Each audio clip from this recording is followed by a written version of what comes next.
चॅनलचे updates मिळवण्यासाठी कृपया @post मराठीला लाईक करा, शेअर करा आणि सबस्क्राईब करायला विसरू नका। नमस्कार, मी गौरव मानकर @पोस्ट मराठीमध्ये तुमच्या सर्वांचं मनापासून स्वागत करतो।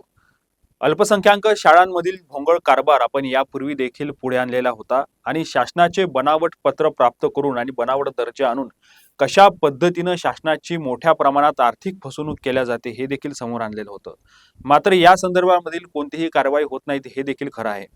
याच संदर्भामध्ये आता नागपुरातील एका शाळेवर आता एक मोठी कारवाई होण्याची शक्यता आहे आणि या संस्थेवर आता थेट गुन्हे दाखल करण्याचे देखील आदेश देण्यात आलेले आहे।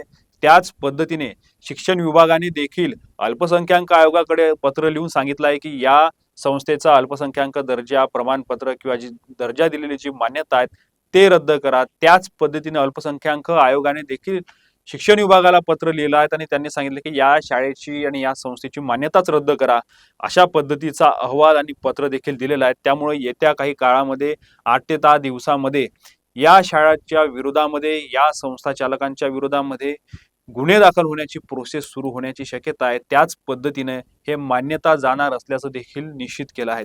ही शाळा कोणती आहे हे देखील आम्ही तुम्हाला सांगणार आहोत, परंतु त्या अगोदर तुम्ही हे ऐकून घ्या की या शाळेमध्ये नेमका कशा पद्धतीचा प्रकार सुरू होता आणि या शाळेच्या माध्यमातून मागच्या काही दिवसांपासून शिक्षकांची नियमबाह्य भरती करण्यात आलेली आहे। शिक्षकांना नियमबाह्य पद्धतीने अतिरिक्त करण्यात आलेलं आहे। अल्पसंख्याक दर्जा प्राप्त करण्यासाठी संस्था ही अल्पसंख्याक व्यक्तींची असावी लागते किंवा त्यांचं त्या ठिकाणी बहुमत किंवा जास्त संख्या आहे अल्पसंख्याक भाषिक अल्पसंख्याकांच्या लोकांची असणे आवश्यक आहे। मात्र ही जी संस्था ही अगोदर अल्पसंख्याक व्यक्तींकडेच होती, परंतु त्यांच्या अंतर्गत वादामुळे ती संस्था एका दुसऱ्या व्यक्तीला विकल्या गेली आणि ही जी संस्था दुसऱ्या व्यक्तीला विकल्या गेली तो गैर अल्पसंख्याक व्यक्ती होता आणि त्यामुळे आता ती अल्पसंख्याकाचा दर्जा त्या संस्थेला लागू होत नाही। असं असताना देखील अल्पसंख्याकाचा दर्जा कायम ठेवण्यात आला। त्याच पद्धतीने त्या 2 संस्था करण्यात आल्या तशाच आणि अल्पसंख्याकाचे जे नियम असतात त्याचा गैरफायदा घेत अनेक शिक्षकांची नियुक्ती त्या ठिकाणी करण्यात आली आणि शासनाची आर्थिक फसवणूक करण्यात आल्याचा आरोप, त्या पद्धतीचा अहवाल देखील करण्यात आलेला। आता त्या पद्धतीचा जो अहवाल आहे किंवा त्या पद्धतीचे जे सगळे पत्र आहेत ते आमच्या हाती आलेले आहेत। हे सर्व ते पत्र आहेत आणि या पत्रामध्ये देखील त्याच पद्धतीचे उल्लेख केलेले आहेत। हे एक शिक्षणाधिकाऱ्यांचं देखील पत्र आहे, त्या संस्थेच्या विरोधामध्ये अल्पसंख्याक आयोगाला लिहिलेलं आहे आणि हे जे पत्र आणि दुसरं पत्र आहे हे अल्पसंख्याक आयोगाने शिक्षणाधिकाऱ्यांना लिहिलेलं पत्र आहे। नागपूर येथील ही एक संस्था आहे, सेंट इग्नेशियस एज्युकेशन सोसायटी मानेवाडामध्ये या संस्थेची शाळा आहे आणि ही जी संस्था आहे यामध्ये 2 शाळा, या संस्थेअंतर्गत 2 शाळांना अल्पसंख्याकाचा दर्जा मिळालेला आहे आणि एक यामध्ये सेंट विन्सेंट अप्पर प्राथमिक शाळा मानेवाडा, अमित विद्या मंदिर मानेवाडा अशी ही शाळा आहेत आणि या शाळेमध्ये अल्पसंख्याकाचा दर्जा जो आहे तो लागू होत नाही। त्या ठिकाणी अल्पसंख्याक संचालक मंडळ नाहीत, त्या ठिकाणी अल्पसंख्याकांचे नियमानुसार पाहिजे तेवढे विद्यार्थी देखील नाहीत। असं असताना अल्पसंख्याकाचा दर्जा कसा दिला?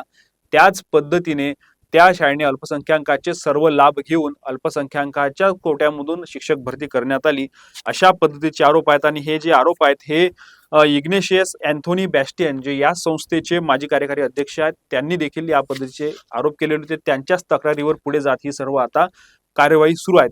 या संस्थेमध्ये त्याच पद्धतीने अनेक खुलासे करण्यात आलेले आहेत। या एकाच संस्थेच्या परिसरामध्ये जवळपास 5 शाळा असल्याचं सांगितलं जात आहे। त्या पद्धतीचे आरोप किंवा त्या पद्धतीचं पत्रामध्ये देखील लिहिलेलं आहे। एकच शाळा आहे, एकच परिसर आहेत, मात्र एकाच परिसरामध्ये 5 शाळा सुरू आहेत आणि या 5ही शाळांचं अनुदान कशा पद्धतीने घेतलं जातं त्यांची देखील आता चौकशी होणं आवश्यक आहे। सोबतच एकच विद्यार्थी वेगवेगळ्या शाळांमध्ये दाखवण्यात आलेला आहे। एक विद्यार्थी सेंट विन्सेंटचा, तर त्याचं जे प्रगती पुस्तक आहे त्याचा जो निकाल लागतो आणि निकाल जी गुणपत्रिका मिळत असते, प्रगती पुस्तक असते, ते दुसऱ्या शाळेची एका संस्थेची, अशा पद्धतीचा कारभार आहे। म्हणजे हजेरी पटावर एका शाळेमध्ये नाव आणि त्यावेळी त्याचा निकाल लागतो, त्याला प्रगती पुस्तक मिळते दुसऱ्या शाळेचं, असे प्रकार देखील या शाळेमध्ये सुरू असल्याचा आरोप केलेला आहे आणि त्या पद्धतीने या सर्व पत्रामध्ये देखील त्याचा सर्व उल्लेख केलेला आहे।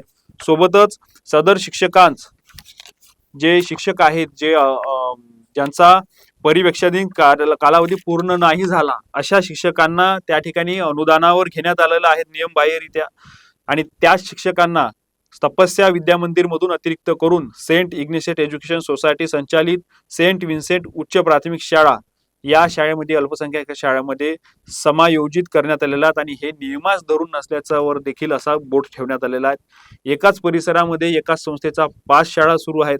काही विद्यार्थी गणेशनगर येथे शिकत आहेत आणि त्यांचे प्रगती पुस्तक सेंट विन्सेंट स्कूल बानेवाडा ज्या पद्धतीने मी सांगितलं त्याच पद्धतीने हे जे सर्व शाळा आहेत हे शाळांमध्ये अहवाल चौकशी करण्यात आली. त्या संदर्भातील अहवाल देखील आलेला आहे. मात्र अल्पसंख्याक आयोगाने हा अहवाल जो आहे शिक्षण विभागाचा तो असमाधानकारक असल्याचं सांगितलं आहे. त्यामुळे त्यांनी परत त्यावर कडक कारवाई करण्याची शिफारस केली आहे आणि शिक्षण विभागाने देखील म्हटलेलं आहे की या अल्पसंख्याकाचे जे नियम निकष आहेत ती ही संस्था पूर्ण करत नाही, त्यामुळं ही अल्पसंख्याक शाळा असू शकत नाही अशा पद्धतीचा अहवाल देखील शिक्षण विभागाने दिलेला आहे अल्पसंख्याक आयोगाला. त्यामुळे यांच्यावर कारवाई करण्याच्या स्पष्ट सूचना अल्पसंख्याक आयोगाने देखील दिलेल्या आहेत आणि सदर संस्थेचा अल्पसंख्याक दर्जा तात्काळ रद्द करावी अशा पद्धतीची देखील कारवाई करावी अशा पद्धतीचे देखील आदेश दिले आहेत आणि गुन्हे दाखल करण्याचे देखील सांगितले असल्याचं समजत आहे. त्यामुळे आता ही संस्था जी आहे या संस्थेमध्ये कशा पद्धतीचा गौडबंगाल सुरू होता, एकाच परिसरामध्ये 5-5 शाळा कशा, त्याच पद्धतीनं एक विद्यार्थी एका संस्थेमध्ये आणि त्याला प्रगती पुस्तक मिळतं दुसऱ्या शाळेचं, हे कसं काय शक्य आहे आणि याचे नेमके काय पुरावे, जे पुरावे आमच्यापर्यंत आलेले आहेत ते देखील आम्ही पुढच्या भागामध्ये तुम्हाला दाखवणार आहेत. त्याच पद्धतीनं अशा शाळा ज्या आहेत अल्पसंख्याक ही फक्त एक शाळा नाही तर हजारो शाळा याच पद्धतीनं काम करत आहेत. गैर अल्पसंख्याक व्यक्तींकडे संस्थेचा ताबा जात आहेत आणि गैर नियमाप्रमाणे नियम बाह्य पद्धतीने त्या ठिकाणी शिक्षकांची देखील भरती केल्या जात आहेत आणि अल्पसंख्याक शाळांच्या माध्यमातून शासनाच्या तिजोरीवर करोडो रुपयांचा भार पडत आहेत. करोडो रुपयांची आर्थिक लूट या अल्पसंख्याक संस्था चालकांकडून शासनाची होत आहेत. असं असताना देखील कारवाई होत नाहीत. इकडून पत्र तिकडे जातात, तिकडून पत्र इकडे येत आहेत. अल्पसंख्याक विभाग हे शिक्षण विभागावर ढकलाढकली करत आहेत आणि शिक्षण विभाग अल्पसंख्याकावर ढकलाढकली करत आहेत. 8 दिवसाच्या आत अल्पसंख्याकाचा दर्जा रद्द करून या संस्थेवर गुन्हे दाखल करण्याचं सांगितले होते. मात्र अजूनही 15 दिवसापासून कोणतीच कारवाई झालेली नाही.